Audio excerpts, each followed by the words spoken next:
Horas, selamat sore bagi kita semua. Saya Emi Sumita Girsang, kelas 3B jurusan teologi. Jadi pada saat ini saya akan membahas tentang Kristus Victor dan kemenangan orang Kristen terhadap kuasa kegelapan. Nama penulis Perry Y. Mamahit. Yang pertama, kita masuk pada pendahuluan, yang dimana Perry Y. Mamahit ini menuliskan judul karya ilmiah Kristus Victor dan kemenangan orang Kristen terhadap kuasa kegelapan. Tulisan ini adalah sebuah usaha untuk menjelaskan konsep Kristus Victor sebagai salah satu motif dalam karya penebusan Kristus yang berdampak bukan saja pada kemenangan atas dosa dan maut, tetapi juga atas kuasa-kuasa kegelapan, power of the darkness. Melalui tulisan ini diharapkan bahwa pemahaman orang Kristen terhadap kemenangan penentu dari karya Kristus atas kuasa kegelapan ini dapat menjadi semakin besar dan akhirnya akan mempengaruhi kehidupannya secara nyata dalam menghadapi peperangan rohani sehingga ia dapat sebagai pemenang. Selanjutnya, doktrin penebusan Kristus dan masalahnya. Dalam teologi Kristen ada beberapa formulasi yang telah dibuat untuk menjelaskan teori penebusan yang umum. Yang pertama ada teori tebusan, yang kedua teori pemuasan, dan yang ketiga ada teori pengaruh moral. Nah, dalam sejarah pemikiran Kristen, teori-teori penebusan di atas sesungguhnya merupakan suatu penguatan dari satu atau lebih motif-motif dalam perjanjian baru yang diuraikan dalam beberapa konteks zaman dan budaya yang ada. Jika karya penebusan Kristus dilihat hanya dari aspek penebusan atas dosa dan maut dan tidak melihatnya juga dari aspek penebusan atas belenggu setan dan kuasa kegelapan, maka hal ini bukan saja memberi gambaran alkitabiah yang kurang, tetapi akan sangat mempengaruhi kehidupan praktis khususnya dalam hal peperangan rohani. Karena itu ada semacam pemahaman ajaran penebusan yang seimbang dalam soteriologi Kristen yang bukan saja berurusan dengan dosa dan maut, tetapi juga berurusan dengan kuasa kegelapan dan peperangan rohani. Selanjutnya, Kristus Victor dan kemenangan atas kuasa kegelapan.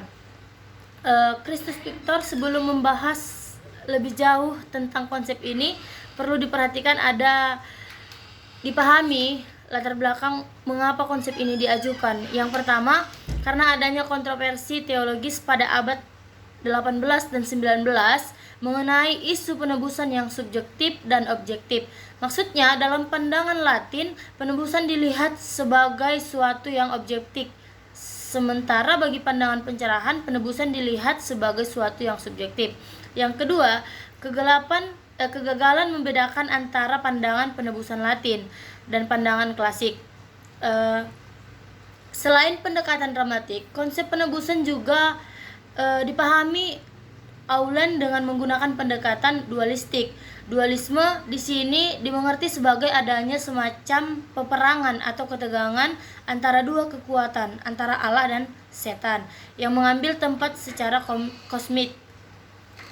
Kedua hal di atas, pendekatan dramatik dan juga pendekatan dualistik, menunjukkan bahwa pendekatan dan bahasa Aulen tentang penebusan lebih lengkap mendekati pandangan klasik daripada apa yang telah dikerjakan oleh Luther. Yesus juga sadar jika kejahatan coba dikalahkan dengan senjata kekuatan dan kejahatan seperti yang dilakukan oleh manusia berdosa pada umumnya, maka sesungguhnya kemenangan itu ada di pihak kejahatan, siapapun yang tampil sebagai pemenang. Karena itu, kemenangan atas kuasa kejahatan hanya mungkin terjadi melalui kasih yang rela untuk berkorban seperti yang dilakukan oleh Kristus. Di satu sisi, ia adalah sang pemenang, dan di sisi lain ia sekaligus adalah sang korban. Selanjutnya, kita masuk kepada Kristus Victor dan nyanyian kemenangan. Ya, bahasan ini akan mengambil sebuah nyanyian dengan paradigma atau model tanpa meninggalkan hubungan dengan teks-teks nyanyian yang lain. Jadi nyanyian kemenangan ini berfokus kepada beberapa pemikiran teologis. Yang pertama, setan dan kuasa kegelapan adalah musuh kerajaan Allah. Lebih lanjut, usaha setan untuk menjatuhkan manusia lewat dakwaan ini dilakukan dengan konsistensi dan intensitas yang tinggi. Sebab pada bagian ini dikatakan bahwa aktivitasnya berlangsung siang dan malam, yang berarti terus-menerus sampai ia berhasil. Jadi kekalahan setan di sini dapat dilihat dari perspektif kosmis. Artinya kekalahan setan ini berlangsung dalam 3 dimensi. Yang pertama, kekalahan yang terjadi di surga, di mana setan telah dikalahkan oleh penghulu malaikat, Mikail dan malaikat-malaikat Allah lainnya. Kekalahan di atas kayu salib melalui darah anak domba, dan kekalahan di bumi yaitu kekalahan di mana setan akan dicampakkan ke dalam neraka. Yang kedua, Kristus adalah pemenang dalam peperangan dengan setan dan kuasa kegelapan. Kemenangan Kristus dalam nyanyian ini dilihat dari 2 dimensi. Yang pertama, dimensi Kristus sebagai Raja. Yang kedua, dimensi Kristus sebagai anak domba Allah.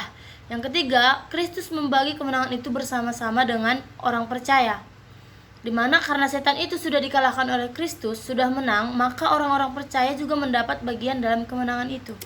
Selanjutnya, kita masuk kepada Kristus Victor dalam kehidupan dan pelayanan orang Kristen.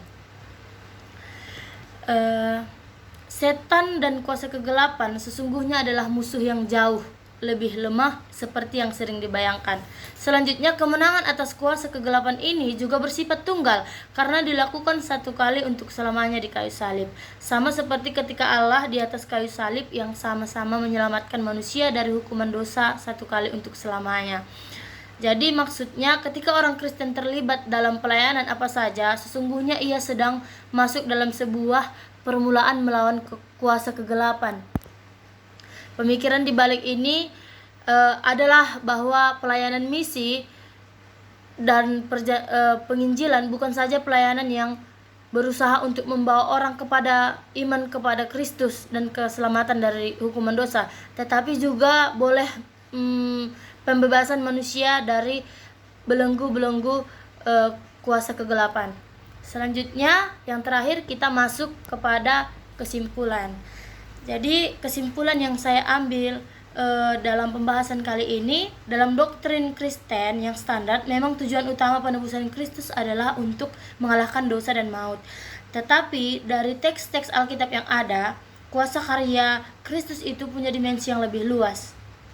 Kristus Victor adalah sebuah konsep teologis yang ingin menegaskan kembali bahwa arti dan tujuan penebusan sesungguhnya bersifat lebih dari luas sekedar kemenangan atas dosa dan maut. Sebab penebusan Kristus yang berarti kemenangan atas kuasa setan dan kuasa kegelapan.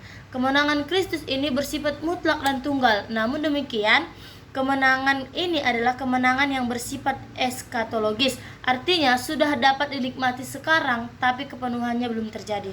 Nyanyian-nyanyian apokaliptik, khususnya nyanyian kemenangan dalam Wahyu, mendukung semua konsep ini. Karena itu, walaupun orang Kristen sadar bahwa hidup dan pelayanannya adalah dalam sebuah peperangan rohani, namun kemenangan Kristus telah menjadi sebuah faktor penentu yang menjamin kemenangannya dalam setiap peperangan itu.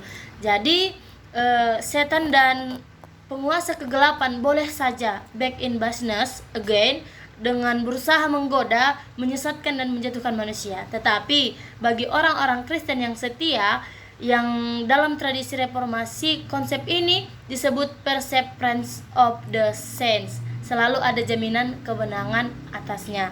Sekian penjelasan dari saya ucapkan terima kasih.